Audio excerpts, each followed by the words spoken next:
अस्सलाम वालेकुम दोस्तों, आज हम आपके साथ शेयर करेंगे दीवानगी ड्रामे की मुकम्मल स्टोरी, जो कि लिखा है सादिया अख्तर ने, डायरेक्ट किया है ज़ीशान अहमद ने, प्रोड्यूस किया है अब्दुल्ला कडवानी और असद कुरैशी ने, और प्रोडक्शन हाउस है 7 स्टार स्काई इंटरटेनमेंट। और अभी रिसेंटली ये हर पल जियो यानी कि जियो के चैनल पे चल रहा है। ठीक है दोस्तों, ये स्टोरी है एक पावरफुल बिजनेसमैन जिसका घरेलू ताल्लुक़ है, जो वो एक सियासतदान ख़ानदान से है, यानी कि दानिश तैमूर, जिसका नाम इस ड्रामे में सुल्तान दुरानी है, और एक गरीब घर की लड़की नगीना है जिसके साथ उसे प्यार हो जाता है। ठीक है, तो उसे हासिल करने के लिए हर मुमकिन कोशिश करता है। तो चलिए स्टोरी आपको मुकम्मल सुनाएंगे। उससे पहले अगर आपने हमारे चैनल को सब्सक्राइब नहीं किया तो सब्सक्राइब कर लें, और साथ में बेल आइकन पर ज़रूर हिट करें ताकि आने वाली न्यू वीडियो की अपडेट आपको आपकी कंप्यूटर स्क्रीन पर मिलती रहे। तो दोस्तों, दानिश तैमूर यानी सुल्तान दुरानी का जो है वो तल्लक एक सियासतदान घराने से होता है, जिसमें उसका बाप जो है वो सियासत से तल्लक रखता है। उसे सियासत में कोई दिलचस्पी नहीं होती और वो मतलब अपने बिज़नेस में मगन रहता है, और बिज़नेस ऑफ द ईयर का अवार्ड भी वो हासिल करता है। इसी दौरान वो रोज़ाना ऑफिस आता जाता है और रास्ते में उसे एक लड़की मिलती है जो कि उसका दिल को भा जाती है, जिसका नाम नगीना होता है। नगीना एक गरीब घर से तल्लक रखती है, जो कि जिसकी माँ फौत हो चुकी होती है, और वो अपनी बहन के घर में रहती है। बहन जो है उसकी शादी जो जिस घर में हुई होती है उसमें एक उसका हामद और एक उसकी माँ होती है, यानी कि उसकी सास। और वहाँ पे जो है वो अपनी बहन को भी अपने साथ रखती है, क्योंकि उसका बाप जो है वो एक नशई आदमी होता है, माँ फौत हो चुकी होती है, और जो उसका बहनोई होता है नगीना का, वो उस पर गंदी नज़र रखता है।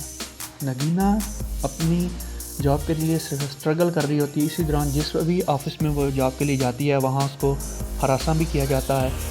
काफ़ी तगदो के बाद उसे एक बस में होस्टेस की जॉब मिल जाती है। वो रोज़ाना अपने काम पे आने जाने लगती है, जॉब करने लगती है। इसी दौरान सुल्तान दुरानी उसका पीछा करता है, और वो अपनी दोस्त को बताती है कि एक लड़का जो है वो मेरा रोज़ाना पीछा करता है।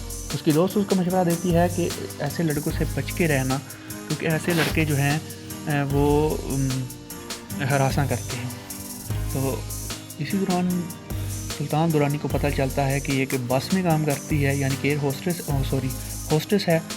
तो वो अगले दिन सारी बस की टिकट खरीद लेता है। जैसे ही वो अगले दिन अपनी जॉब पे जाती है तो वहाँ उसे पता चलता है कि आज कोई भी मुसाफिर जो है वो बस में नहीं है। तो वो अपने ड्राइवर से पूछती है कि आज बस वाली को तो उन्होंने बताया कि एक दीवाने आदमी ने सारी मुकम्मल बस की टिकट खरीद ली हैं। इसी दौरान वो जब बस में जाती है तो आगे सुल्तान दुरानी जो है वो बैठा होता है। वो उसे कहती है कि अगर तुम मेरा पीछा नहीं छोड़ोगे तो मैं ये जॉब छोड़ दूँगी। इसी तरह आगे स्टोरी बढ़ती जाती है, और सुल्तान दुरानी की एक कज़न है जो बचपन से उसे पसंद करती है। ठीक है, तो सुल्तान दुरानी को उसमें कोई इंटरेस्ट नहीं होता।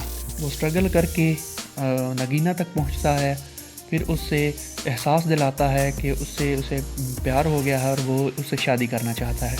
इसी तरह जो है वो स्टोरी आगे चलती जाती है और वो उससे शादी कर लेता है। ठीक है, जब सुल्तान दुरानी उससे शादी कर लेता है तो फिर वो अपनी बेइज्जती का बदला, जो कि वो पीछा करता था और वो उसे बातें सुनाती थी, उस बेइज्जती का बदला लेने के लिए उससे जो है वो उससे बदला लेता है। जब उसे बदला लेता है तो वो परेशान होकर घर छोड़ के चली जाती है। इसी दौरान फिर सुल्तान दुरानी को अपने गुनाहों का एहसास होता है कि उसे ऐसा नहीं करना चाहिए था, और नगीना की उसकी ज़िंदगी में एक अहम जगह थी। जैसे उसे एहसास होता है वो दोबारा उसको वापस लेके आता है, और दोनों हंसी खुशी ज़िंदगी जो है वो बसर करते हैं। ये थी शॉर्ट सी स्टोरी, लेकिन इसमें काफ़ी सस्पेंस है आगे। आप इस ड्रामे को मुकम्मल देखिए, और अगर आप किसी और ड्रामे की मुकम्मल कहानी जानना चाहते हैं तो आप प्लीज़ मुझे कमेंट बॉक्स में ज़रूर बताइएगा। मैं इंशाल्लाह अगली वीडियो उसकी स्टोरी पे बनाऊँगा। ठीक है, अपना और अपने पैरों का बहुत ज़्यादा ख्याल रखिएगा, और दुआओं में अपने दोस्त मोहम्मद उस्मान को ज़रूर याद रखिएगा, और जाते जाते हमारे चैनल को सब्सक्राइब ज़रूर कर लीजिएगा। ओके जी, अल्लाह हाफिज़।